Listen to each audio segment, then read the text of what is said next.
मेरा नाम पिंकी है, मैं माहिरा पिक्चर्स की फाउंडर हूँ। मेरा स्टूडियो है maternity, newborn and family studio. हम लोग फोटोग्राफर्स हैं, तो मैं डेफिनेटली फोटोग्राफी के बारे में आपसे कुछ बात करना चाहूँगी। Let's start with the photography. What is photography and उसमें हम लोग क्या कर सकते हैं और आपके लिए क्या फ़ायदेमंद हो सकता है। ओके, तो फोटोग्राफी जैसे नाम है, फोटो कैप्चर्स करना। ओके, सबसे बेसिक चीज़ों की बात करते हैं। आप बहुत बड़े टर्म्स पे तो जा सकते हैं, बट अपन सिंप्लीफाई चीज़ों में बात करते हैं। तो फोटोग्राफी यानी एक फोटो कैप्चर करने का तरीका, ठीक है। तो अब अगर आप फोटो कैप्चर कर रहे हैं तो आपको ये भी पता होना चाहिए कि आपको क्या करना है और क्या नहीं करना है। तो फोटोग्राफी दो तरह से होती है। आप मोबाइल से कैप्चर कर सकते हैं, कैमरा से कैप्चर कर सकते हैं। जब आप प्रोफेशनल फोटोग्राफी की बात करते हैं तो बात आती है डिजिटल कैमरास की, DSLRs। ओके, तो DSLRs में भी बहुत सारे जैनर होते हैं। That is the beginner level and the more advance. अगर आप प्रोफेशनल लेवल पे जाएंगे तो आपको एडवांस में ही जाना है। रीज़न कि बिगनर लो रेंज कैमरा होते हैं, पर सिर्फ लो रेंज है यही चीज़ उन चीज़ों को मेन कैमरा से अलग नहीं करती। इसके अलावा क्या चीज़ होती है, वो होती है कि उनकी क्वालिटीज़ क्या है, स्पेसिफिकेशंस क्या है। वो प्रोफेशनल लेवल पर नहीं होते हैं, क्योंकि हमारे फोटोग्राफी में एक टर्म होता है जिसे कहते हैं full frame. Okay, that is the square 1:1 का रेशियो होता है और हम लोग कैप्चरिंग करते हैं उसके थ्रू। अब आप सोचिए कि एक पर्सन फोटो क्लिक कर रहा है for the square frame. Okay, अगर आपने बिगिनर लेवल का कैमरा लिया, इट मीन्स उसका रेशियो वही नहीं होगा 3:4। यानी कि अगर आप फ्रेम कैप्चर कर सकते हैं ये, और अगर आप जो बिगिनर लेंगे तो वो कैप्चर करेगा ये। आपने क्या किया, आपने डिटेल मिस की। तो अगर आप प्रोफेशनल फोटोग्राफर बनना चाहते हैं तो आपको क्या क्या चीज़ें ध्यान रखनी है, अगर उसकी बात करें तो सबसे पहली चीज़ होगी आपको फुल फ्रेम कैमरा परचेस करना है। आप थोड़ा टाइम बाद भी कर सकते हैं, मैं ये नहीं बोल रही कि सबसे इंपॉर्टेंट चीज़ है, बट अगर प्रोफेशनल लेवल पर जाएंगे, जब आपके पास स्किल्स हैं, आपके पास आईज हैं, आपके पास विजन्स है, आपको पता है कि आप अच्छा क्लिक करते हैं, even from the beginner camera के साथ भी बहुत अच्छा क्लिक कर रहे हैं, और फिर आप उस फील्ड में जा रहे हैं। जब आप फील्ड में जाते हैं तब आपकी सिर्फ और सिर्फ एक्सपर्टीज मैटर नहीं करती है कि आप कितना अच्छा जानते हैं या कितना अच्छा क्लिक करते हैं। तब क्या चीज़ मैटर करती है कि आप प्रोफेशनल लेवल पे काम डिलीवर कर सकते हैं कि नहीं कर सकते। क्योंकि अगर आपका बिगिनर लेवल का कैमरा है, सपोज टू भी किसी ने प्रिंट करवाया, अगर छोटा प्रिंट करवाया तो ठीक है, बट अगर बैनर प्रिंट करवाया तब, अगर होर्डिंग प्रिंट करवाई तब वो कैमरा फेल हो जाएगा। तो आपकी एक्सपर्टीज फेल नहीं होगी, कैमरा फेल होगा। तो जब आप प्रोफेशनल लेवल पर जाएंगे तो फर्स्ट थिंग आपके पास होना चाहिए फुल फ्रेम, ताकि आपकी क्वालिटी मेंटेन हो जाए। ठीक है, फिर बात करते हैं हम लोग लेंसेज की। बहुत सारे लेंसेज हैं, 85mm है, 35mm है, 50mm है, जूम लेंसेज हैं, इवन टेलीफोटोज हैं, बहुत सारे लेंसेज हैं। पर आपको ये केयरफुली चूज़ करना होगा कि आपके लिए क्या चीज़ इंपॉर्टेंट है, आप किस फील्ड में हैं। यानी कि अगर आप वेडिंग फोटोग्राफर हैं तो मैं आपको बोलूँगी आप 50mm ले सकते हैं, 85mm ले सकते हैं, 70-200 ले सकते हैं। ये तीनों के तीनों आपके काम आएंगे। ठीक है, प्लस एक जो किट लेंस है वो तो आपको चाहिए, क्योंकि ट्रेडिशनल फोटोग्राफी में किट लेंस काम आता है। ठीक है, पर अगर आप प्रोडक्ट फोटोग्राफर हैं तो तब ये सब नहीं काम आएगा। तब आपको चाहिए मैक्रो। सबसे फर्स्ट लेंस चाहिए वो है कि मैक्रो। फिर आपको चाहिए प्राइम लेंसेज, यानी कि 50mm, 85mm, 35mm, उसमें से एक या दो मोर देन इनफ हो जाते हैं। पर वाइल्ड लाइफ है तो तब आपको टेलीफोटो पे जाना पड़ेगा। सो आपको फोटोग्राफर बनते वक्त पहले ये डिसाइड करना है कि आप किस जेनर में जाना चाहते हैं, आप किस फील्ड में जाना चाहते हैं। जैसे कि मैं हूँ specifically maternity and newborn photographer, मैं स्टूडियो में ज़्यादा काम करती हूँ, तो मेरे लिए जूम लेंस की इंपॉर्टेंस नहीं है, मेरे लिए प्राइम लेंस की इंपॉर्टेंस ज़्यादा है। प्राइम लेंस और जूम लेंस में फ़र्क क्या होता है, जब एक लेंस मूव कर सकता है एक रेंज से दूसरी रेंज पर, सिंपल भाषा में, यानी कि 18 से 135 में मूव कर सकता है, तब उसे बोलेंगे जूम लेंस। और एक फिक्स फोकल लेंथ पे काम कर रहा है वो है प्राइम का फ़ायदा, फोटो ज़्यादा शार्प आएंगे, ज़्यादा विविड आएंगे, ज़्यादा एक्स्ट्राऑर्डिनरी दिखते हैं। जूम का फ़ायदा, अगर वहाँ फोटोग्राफर है, पर्सन है, यहाँ से क्लिक करना है, आप कर सकते हैं। डिफरेंस आप समझ पा रहे हैं। तो अगर आप मैटरनिटी न्यूबॉर्न में हैं तो आपके लिए प्राइम इंपॉर्टेंट है, अगर आप पोर्ट्रेट्स में हैं, प्रोडक्ट्स में हैं, तो आपके लिए प्राइम इंपॉर्टेंट है पहले। ठीक है, मैक्रो इंपॉर्टेंट है। पर अगर आप वेडिंग में हैं तो जूम लेंस इंपॉर्टेंट हो जाता है, बहुत ज़्यादा इंपॉर्टेंट हो जाता है। ठीक है, तो आपने डिसाइड किया, आपने फुल फ्रेम कैमरा खरीदा, सेकंड आपने परचेस किया लेंस, थर्ड आपको चाहिए होगा एक ऑफिस। डेफिनेटली देखिए, फ्रीलांसर काम करते हैं तो वो इंस्टाग्राम के थ्रू करते हैं, वहाँ से पोर्टफोलियो बिल्डअप करते हैं, पर मैं आपको ये सजेस्ट नहीं करूँगी, क्योंकि फ्रीलांसर हैं तो आप दूसरों के थ्रू वर्क करेंगे। ठीक है, आपको लोगों ने हायर किया तो आप उनके साथ जा रहे हैं, उनके साथ काम कर रहे हैं और फिर वहाँ से अर्न कर रहे हैं। तो यहाँ आने के बाद रास्ते दो तरह से डिवाइड हो जाएंगे। एक पर्सन होगा जो बहुत झंझट नहीं भी लेना चाहता है। अगर आप वो पर्सन है जो सिर्फ फोटोग्राफी करना चाहता है, बाकी के सारे सरदर्द नहीं लेना चाहता है। याद रखिए कि कोई भी प्रोफेशन जब चूज करते हैं ना, तो सिर्फ हॉबी या पसंद करते हैं वो काम नहीं आता, आगे की झंझटें भी होती हैं। तो आपको पहले ये डिसाइड करना है यहाँ आने के बाद में कि आप झंझट लेना चाहते हैं या कम झंझट में रहना चाहते हैं। अगर आप वो पर्सन है कि नहीं यार मुझे सिर्फ फोटोग्राफी करना पसंद है, मुझे सिर्फ क्लिक करना पसंद है, तो मैं सिर्फ फोटोग्राफर बनना चाहता हूँ, तो आपको फ्रीलांसिंग कैटेगरी में जाना चाहिए। मतलब लोग आपको आउटसोर्स करेंगे, आपको हायर करेंगे, आपको पे करेंगे, आप जाकर डेटा उन्हें दे दीजिए, उस डेटा के साथ वो क्या करने वाले हैं वो उनका हेडेक है, ठीक है। पर अगर आपको लगता है कि नहीं यार ये मेरा पैशन है बट मैं इसको अपना बिजनेस बनाना चाहता हूँ, फ्रीलांसिंग बिजनेस नहीं है, आप समझ पाएंगे अगर वो बिजनेस नहीं है, वो सिर्फ एक वर्किंग प्रोफेशनल है, ठीक है। बिजनेस क्या होता है, फर्स्ट टू एंड तक सब कुछ खुद ही करना है, ओके। तो जब आपने ये रोड चॉइस किया तब आपके साथ बहुत सारी चीज़ें आ जाएंगी, यानी कि एक्सपेंसेस भी ज़्यादा होंगे, ठीक है, टीम भी लगेगी, आपको दूसरों के साथ काम भी करना है, काम डिलीवर भी करना है, और जितना अच्छा आप डिलीवर करेंगे उतना अच्छा लोगों के साथ में आपको रिजल्ट भी मिलेगा। सो ये गेट की बात अपन ने कर ली कि एज अ फ्रीलांसर आप क्या कर पाएंगे। अपन इस तरफ की बात करते हैं। अगर आप बिजनेस में हैं, यानी आपने कैमरा परचेज किया, लेंस परचेज किया, अब बात आएगी ऑफिस स्पेस की। छोटा भी पर खुद का स्पेस लीजिए, रेंट कीजिए, अरे घर पर ऑफिस कीजिए, कोई फर्क नहीं पड़ता, बट ऑफिस कीजिए। क्यों? ज़्यादा प्रोफेशनल लगता है। सेकंड, ऑफिस होता है तो आप अपना काम डिस्प्ले कर सकते हैं, घर में भी तो दीवारें होती है ना, तो अगर आपका छोटा सा भी रूम है, अगर आपने आपका काम वहाँ डिस्प्ले किया है तो लोगों को दिखेगा, जो भी मीटिंग करने आएंगे।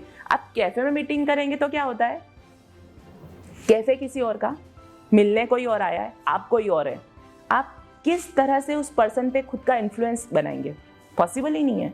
ऑफिस चाहे छोटा भी होगा पर इन्फ्लुएंस होता है। क्यों? क्योंकि वो आपका अपना स्पेस है, आप खुद उसी सेकंड ज़्यादा कंफर्टेबल हो जाते हैं। जब अपन अपने घर में होते तो राजा ही होते हैं ना, वो वाली फीलिंग है।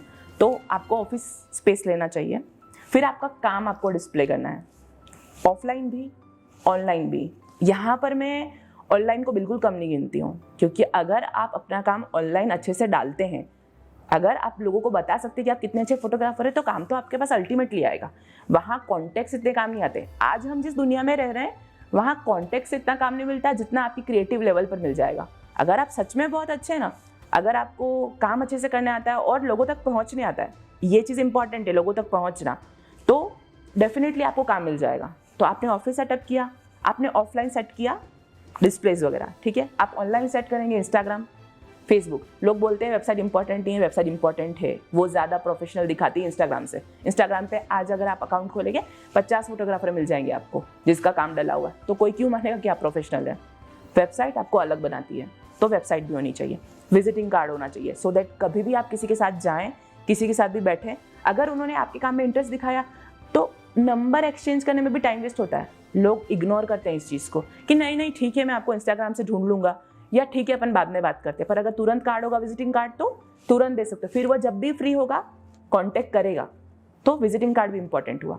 आपने ये प्रिपरेशन कर ली, उसके बाद आपको प्रिपरेशन करनी है कि आपने जो काम डिस्प्ले किया, अगर आपके पास कोई क्लाइंट आया तो वो ये भी तो देखेगा कि आप प्रिंट में क्या क्वालिटी देते हो या फ्रेम में भी क्या क्वालिटी देते हो।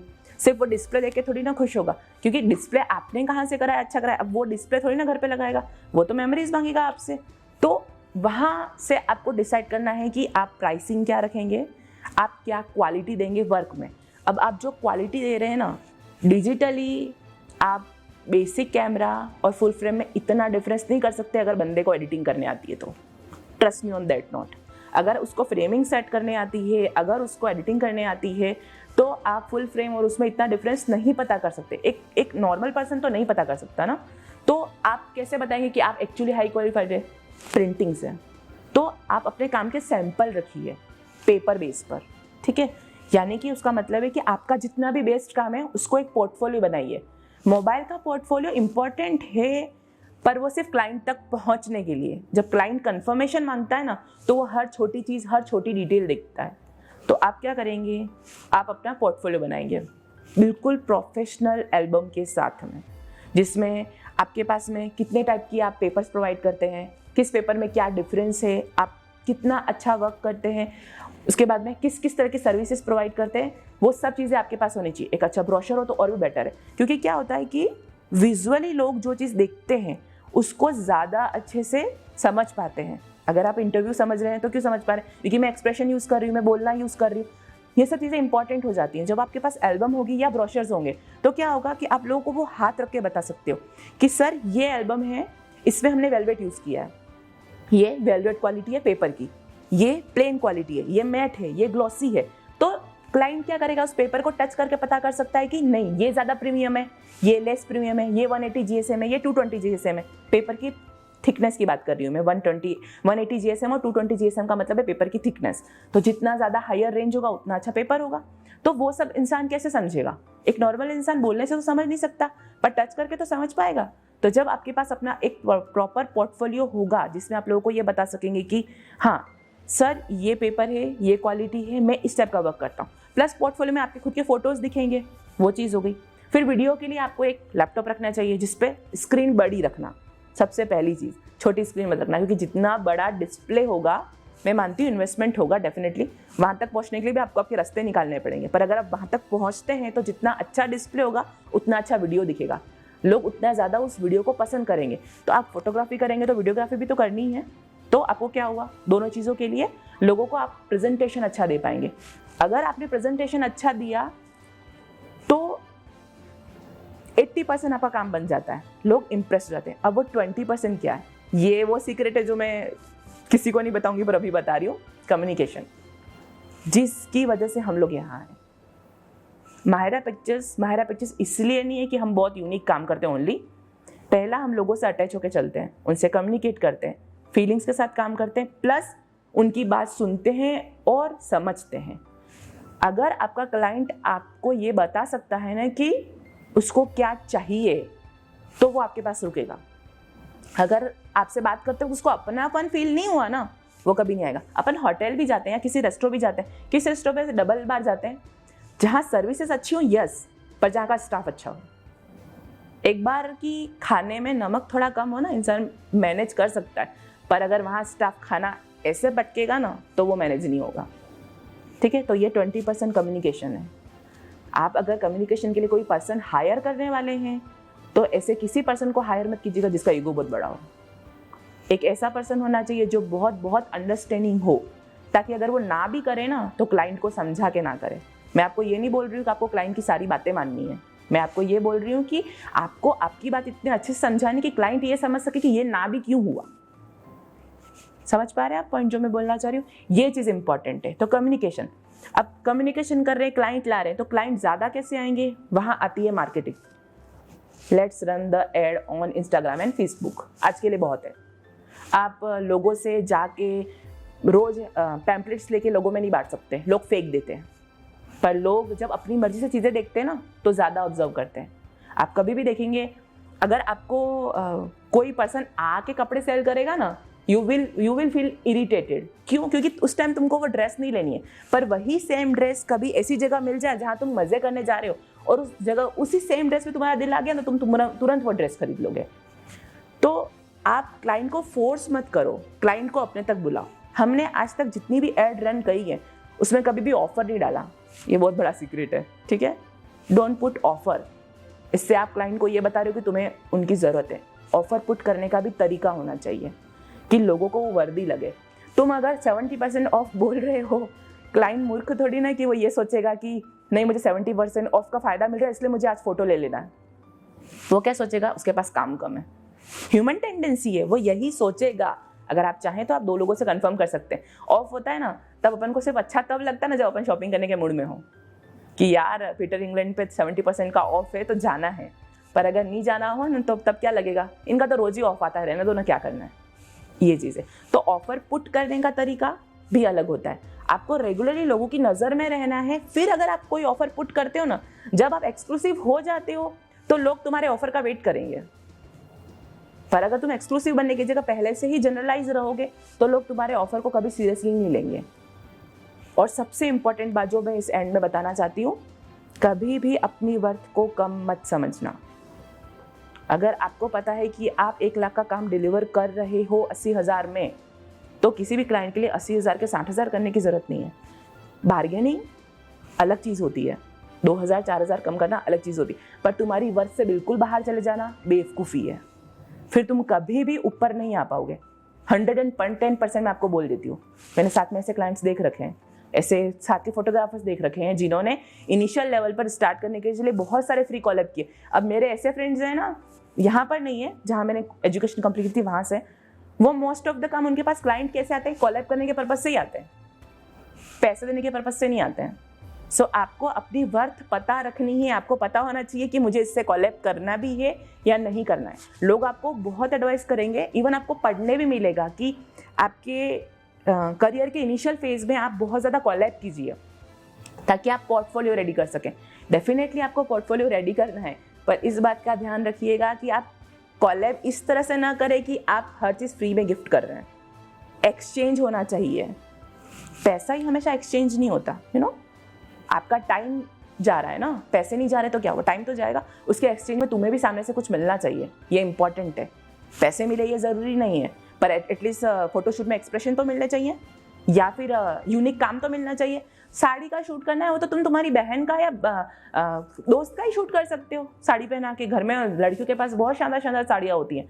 अगर एक एथनिक शूट करना ही है तो तुम उन्हीं को मॉडल बना सकते हो ना, फिर तुम किसी और मॉडल के पास जाके क्यों शूट करोगे उसका बिना पैसे के, अगर उसको सिर्फ साड़ी में ऐसे उड़ाते हुए अगर फोटो देना है। वो कब काम का, एथनिक शूट कब काम का, जब वो वास्तव में हैवी ज्वेलरी पहने, हैवी मेकअप करे, प्रोफेशनल ब्रांडेड लुक दे जो एक कमर्शियल के लिए यूजेबल होता है, ओके, वैसा लुक दे। वरना सिंपल शूट ही करना है, प्रैक्टिस ही करनी है तो आपकी फैमिली में बहुत सारे लोग हैं ना, वहाँ से प्रैक्टिस कीजिए। अपने प्रैक्टिस सेशन को या पोर्टफोलियो मेकिंग सेशन को अपने बिजनेस के साथ मिक्स मत कीजिए, वरना आप कभी भी अपने बिजनेस में बहुत आगे तक ग्रोथ नहीं कर पाएंगे।